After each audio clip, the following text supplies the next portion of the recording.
정신과 약 부작용이 걱정되시나요? 약을 먹으면 졸리다, 살이 찐다, 감정이 무뎌진다.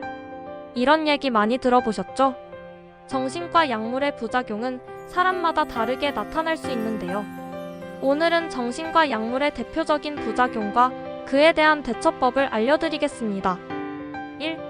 정신과 약물 부작용이 생기는 이유. 정신과 약물은 뇌의 신경전달 물질을 조절하는 역할을 합니다.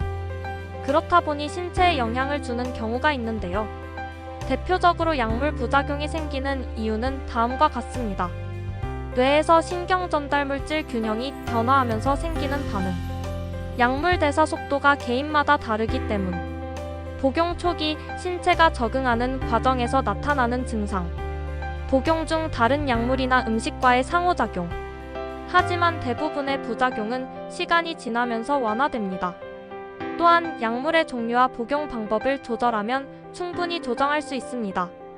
이 정신과 약물별 대표적인 부작용.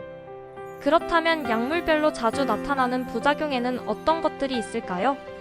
항우울제, SSRI, SNRI. 초기에는 메스꺼움, 어지러움, 졸림이 나타날 수 있고 일부 사람들은 식욕 변화, 체중 증가 또는 감소를 경험하기도 합니다. 감정이 무뎌지는 느낌을 받을 수도 있습니다.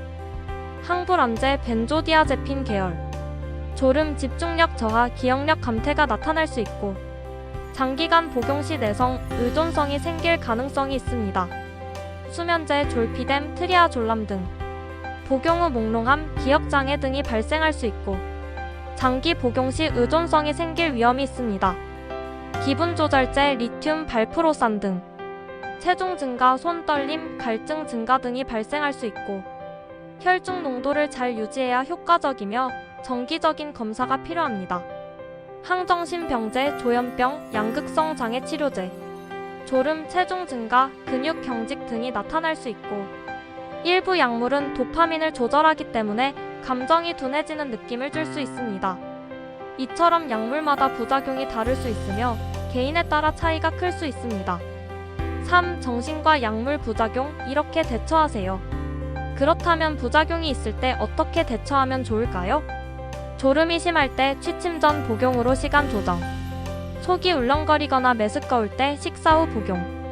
체중 증가가 걱정될 때 생활습관 개선, 식단과 운동 병행. 감정이 무뎌지는 느낌이 들 때 의사와 상담 후 약물 조절. 어지러움이 있을 때 갑자기 일어나지 않도록 조심. 약물 부작용은 대부분 복용 초기에 적응하는 과정에서 나타나며 일정 기간이 지나면 사라지는 경우가 많습니다. 하지만 불편함이 지속되거나 심한 부작용이 있다면 반드시 병원에 방문해서 조절해야 합니다. 4. 부작용이 있을 때 약을 중단해도 될까? 부작용이 불편하다고 해서 약을 갑자기 끊으면 더 위험할 수 있습니다. 정신과 약물은 서서히 감량하면서 끊어야 안전합니다. 갑자기 중단하면 금단 증상, 불안, 불면, 두통, 감정 기복이 나타날 수 있고 특히 항우울제, 항불안제, 수면제는 갑자기 끊지 않도록 주의해야 함. 부작용이 있더라도 꼭 의사와 상의한 후 조절하는 것이 중요합니다. 정신과 약물의 부작용, 조금 더 이해가 되셨나요? 부작용은 대부분 일시적이며 조절할 수 있는 방법이 많습니다. 약을 복용할 때 너무 걱정하지 마시고 불편함이 있다면 반드시 전문가와 상담하세요. 앞으로도 정신 건강과 관련된 유익한 정보를 전해드릴 예정이니 구독과 좋아요 잊지 마세요. 궁금한 점은 댓글로 남겨주시면 다음 영상에서 다뤄보겠습니다. 감사합니다.